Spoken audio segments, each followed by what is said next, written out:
耳を澄まして聞いてみよう。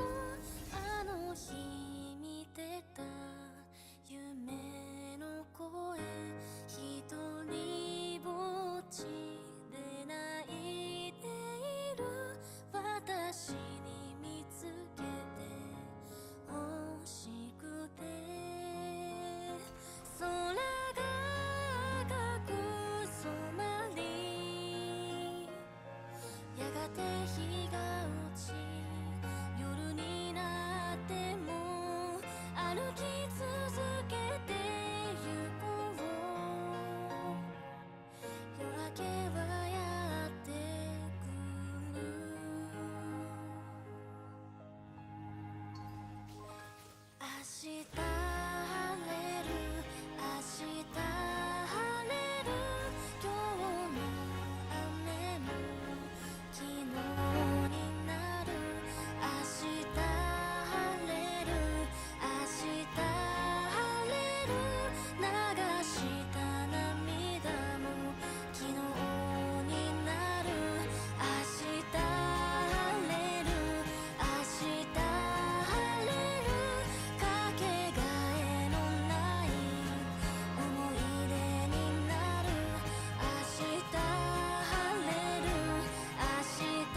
星の数を数えてみよう。眠れないこんな夜には一つ二つ三つ紡ぎ新しい星座にしよう。星座に名前をつけよう。わずかな希望を乗せて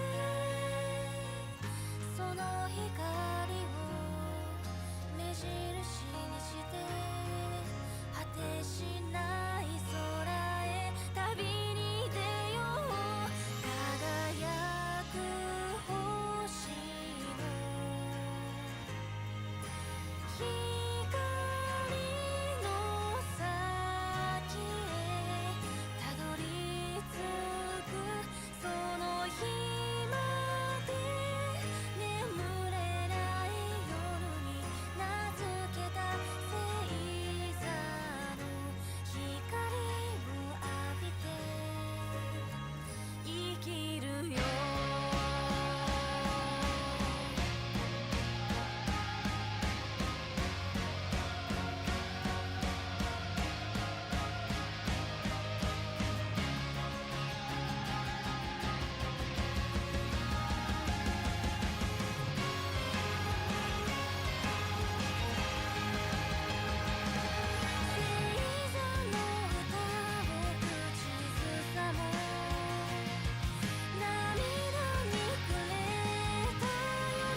God is my witness, this PC is going to freaking boot today. Get amazing prices on the brands you love at Micro Center. Micro Center has over 30,000 items in stock, including desktops, laptops, computer components, monitors, TVs, and more. Not sure which parts to choose for your next build?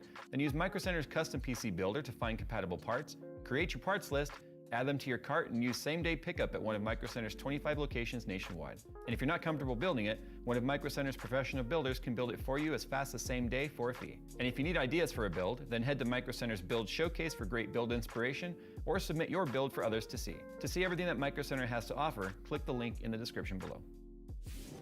This is my buddy's build, actually my best friend's build. I've been working on for a while. The most recent thing I was waiting on was for the cables to come and then the holiday to pass. And I've done some work on it off camera, by the way. If you guys haven't seen any of the previous videos, I did do some other videos talking about modifying the acrylic piece here, learning how to drill and tap acrylics so that I could add ports where I wanted them to, so I wasn't stuck with EK's terrible placement on ports. Added a drain port, which you can kind of see through the acrylic right there. So if you want to see me learning and failing and then eventually getting it right, there's a video on that. I also took you guys along for a ride on bending all the tubing for down here and getting everything sort of figured out. I also showed you guys how I added a rear reservoir on the rear 120 instead of putting a fan there because I wanted something different and unique to connect to the CPU block, and I like the way that turned out. As long as everything, actually I think this is going to make filling a heck of a lot easier. So I've got videos on all that stuff, and you guys said you wanted to see more of that type of content. But basically where I'm at now is I just need to finish wiring it up, but I've never boot tested this motherboard.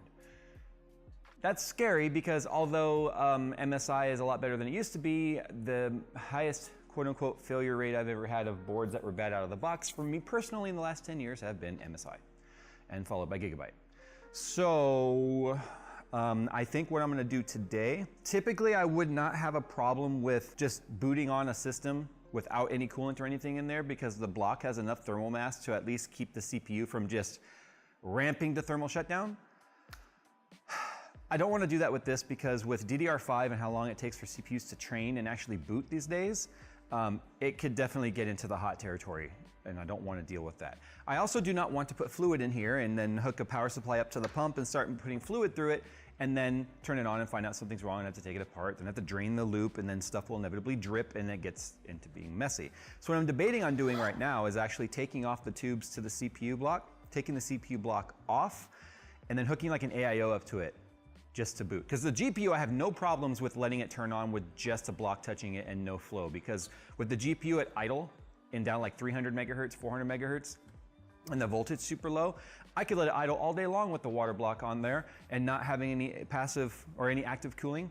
It's no different than how you have 0 dB mode now on fans and stuff. Yes, the heat sinks do create some radiation. They do radiate some heat away without any active airflow. But the amount of thermal mass that's on these blocks is insane. And I've shown this a million times, how you can absolutely, without fluid, turn on a water block or a GPU and test it. Also too, I want to talk about some of the other components that are in here that I didn't show you guys before. So for RAM, I kind of banged my head a little bit on this one. I'm using the Kingston Fury Beast DDR5. It's a 32 gig kit, so that's two 16 gigabyte sticks. It's the exact same RAM that I'm running on my rig at home. There's multiple reasons why I'm using this RAM. One, I like the way it looks. I think it goes well with this build. Remember, this is intended to be like a Mega Man themed build. That's why there's the blue and the white. I still have to figure out the figurine that's gonna go in here, like how I wanna mount it. You guys have seen that. Try for him. What we're gonna do. Double king size this loop. Panels put back in yet, because this is going to be much easier for Phil to get some awesome footage to be able to take the lens and like get it up in here and stuff. It is going to be time to fill this up now. So, I don't know. I've been using it in my system. It is still as foggy as ever. Like, it's not causing any issues with gunking up. It's still pretty thin. I have a feeling I'm going to be able to get a lot of fluid in this before I turn it on, which is going to be awesome. Especially when you have a lower rad. You got to get that radiator filled up before you're going to get any sort of fluid flowing. This. The air is starting to push it out right there.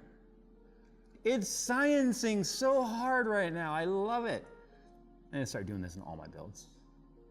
This might be the most boring fill montage Phil's ever done because it will just be flow with a little bit of air bubbles going on. Yeah.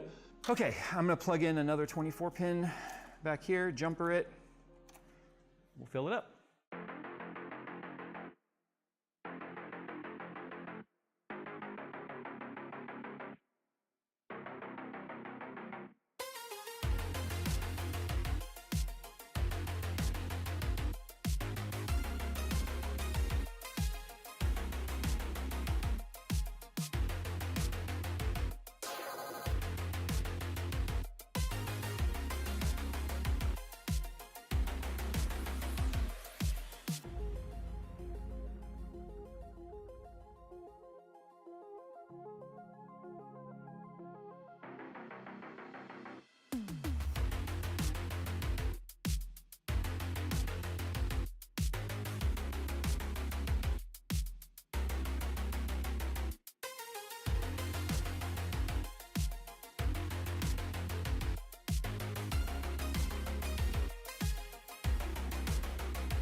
I'm so beyond happy that this one's done. Not just because it takes a while to do these builds sometimes, but just because it's for my friend.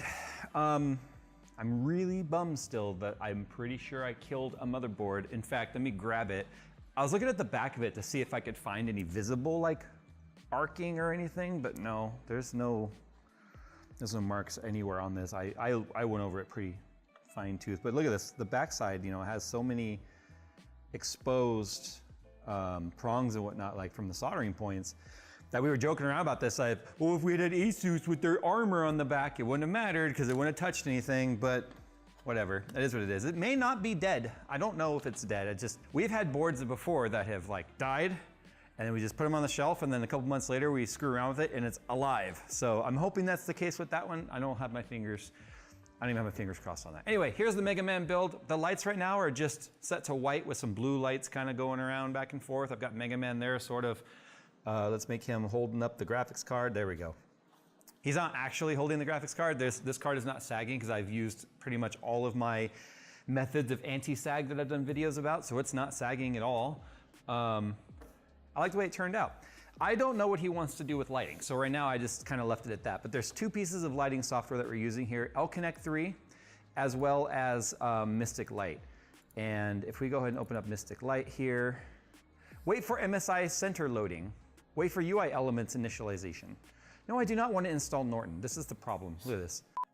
So Mystic Light here is controlling the RAM and all of the RGBs that are not the L-Connect. And by the way, that CPU block is freaking bright. I don't know how well it's coming on camera, but it is bright. However, I can select the RAM independently. And the reason why I chose different, it didn't link them, is if you link them, then the motherboard lighting effects that you get on the ARGB headers are then limited to whatever the RAM can do. And the RAM is more limited than what like an LED strip could do. So, but check this out. If I go over here into the lighting effects for L-Connect and I just hit motherboard lighting sync, now they just go white because that's all the motherboard's telling it to do. And then remember the RAM still has this blue stuff. Ah! It's all like seizuring kind of. Although knowing your best friend, he might leave it in that mode. He loves art. His whole apartment looks like this computer. Yeah. Here's a really neat one, actually. I thought this would be cool because Fireman was one of like the bad guys that I think is kind of cool. I liked Fireman. There's Flame. Check out this Flame mode. So it could be like Fireman's mode. If I sync that, look at that. Now it's like a fire level, just raining fire. Just raining fire. I actually think he would like this mode. I really do. Now it looks like Mega Man is in a battle of some sort. But anyway, there you go. So just sort of some stuff I had in mind when it came to his build. I mean, I could have gone way more themed in this if I wanted to. We kind of wanted a battle scene where I was going to have one of the bad guys fighting him like in here. But the problem was this particular company with this extremely detailed articulating model doesn't have any of the bad guys. They had Gundams and other stuff, but they didn't have that. Very specific collectible company. Anyway, there you go. I like the way it turned out. I'm just gonna go ahead and put this back to the way I had it, and I'll kind of go over all the RGB settings with him so he can determine what it is he wants to do. So there we go, guys. Thanks for watching. I hope you've enjoyed the build. I hope it's inspired you in some way. This was I had never done that before. And you can guarantee you will see this again from me at some point because this was this was the simplest filling I've ever had to do. By the time the reservoir was getting low, as you guys saw, it started water falling back into the reservoir. So I just had to fill it up, shake it around a little bit, some more air came out, tilt it so that I could get the fill reservoirs at or the reservoir ports at the very top corner of whatever I was filling, and then capped it off, and there we go. All right, guys, thanks for watching. All the parts and stuff in this build are down in the description below. And as always, I'll see you guys in the next one.